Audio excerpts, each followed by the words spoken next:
I'm Bing. Oh, I'm pleased to meet you.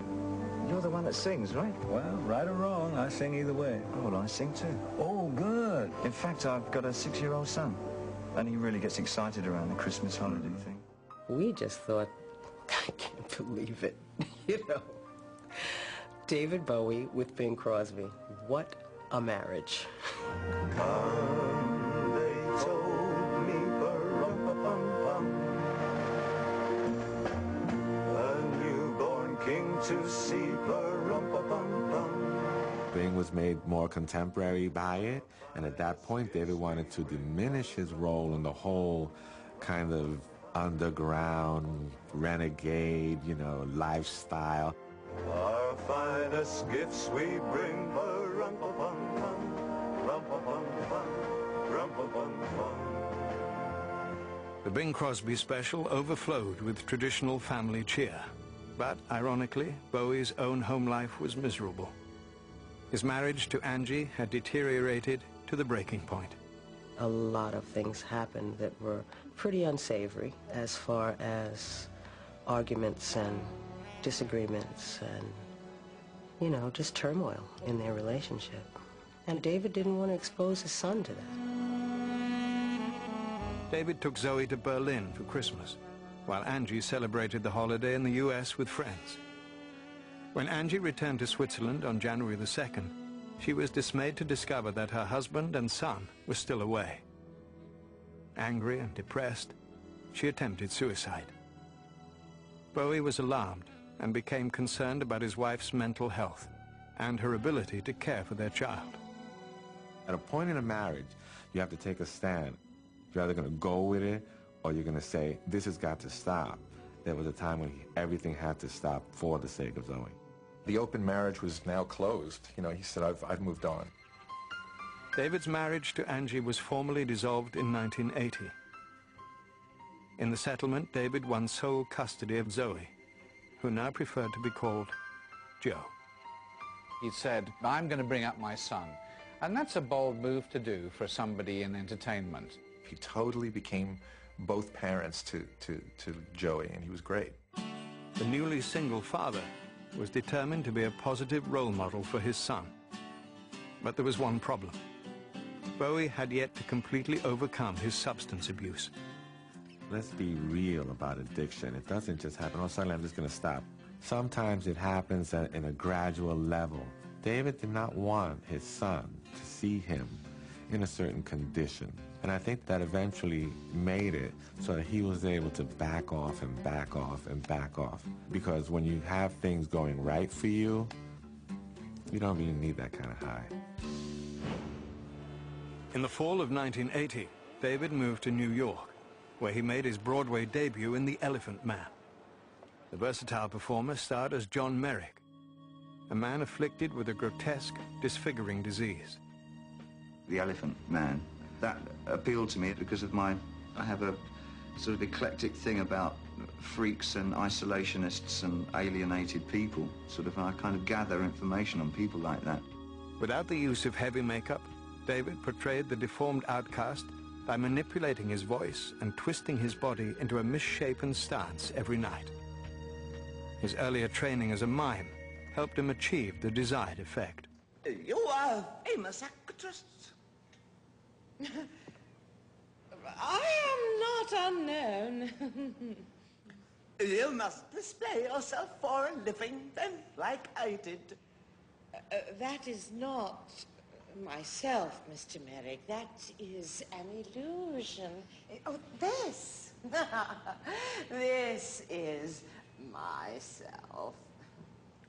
This is myself, too. Audiences were captivated, and Broadway's toughest critics gave Bowie high marks for his work.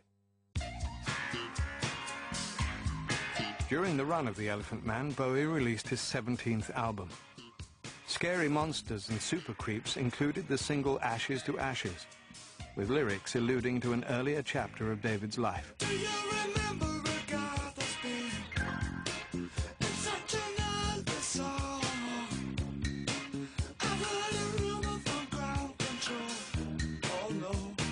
Say it's true. Bowie revived Major Tom for the song and described the Lost Spaceman's struggle with drug addiction.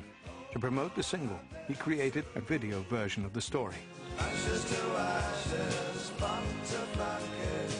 We know Major Tom's a junkie, strung out in heaven's high, hitting an on-time road. Ashes to Ashes is an incredible song because he was playing off his own myth. I think it's deeply personal, but it's also incredibly public because it's a way of exercising that ghost.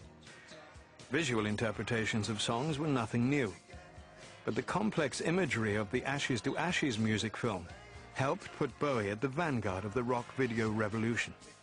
I think David Bowie's influence on early music videos was probably the greatest influence of all. He wasn't frightened to do something that was surreal. He wasn't frightened to go back to French silent surrealist movies. He wasn't frightened to do anything. On December the 8th, 1980, David was shattered to learn the news that John Lennon had been shot and killed by a deranged fan outside his New York City apartment building. He loved John. They were great friends. And David was broken. He was just, it was like he lost his brother. The death of John devastated him. The circumstances of Lennon's death sent shockwaves through the entertainment community. 3 weeks later, when his run in the Elephant Man ended, David left New York and returned to Switzerland, where he mourned the loss of his friend and former collaborator. In 1982, David threw himself back into acting when he starred as a rapidly aging vampire in The Hunger, opposite Susan Sarandon and Catherine Deneuve. But before the film was released, David received the disturbing news that his beloved brother Terry, who was still institutionalized, had jumped from a window in an attempted suicide. Terry survived the fall, and David rushed to see him. Characteristically, David said little to friends about his brother's situation. As far as mentioning his family, it wasn't something that he readily did, nor was it something that we brought ourselves into or brought up. In 1983, Bowie starred in the World War II drama Merry Christmas, Mr. Lawrence. Playing the remorseful Major Selliers, David tapped into his heartbreaking experiences with his own brother. David played a character called Jacques Selliers, and he was, well, described as a soldier. And he was haunted by the fact that he believed that he let his young brother down. I'm pleased to see you. Really, Jack? I wanted to come. Don't apologise. But I've wronged you badly. Help me water these things.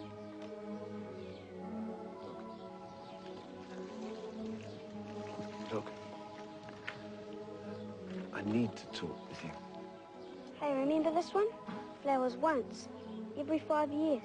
That's all. I'll be back before it flowers again. Although Merry Christmas, Mr. Lawrence received mixed reviews, David's performance was singled out as one of the highlights of the film. After successfully carving out a name for himself as an actor, David felt ready to again focus on his music.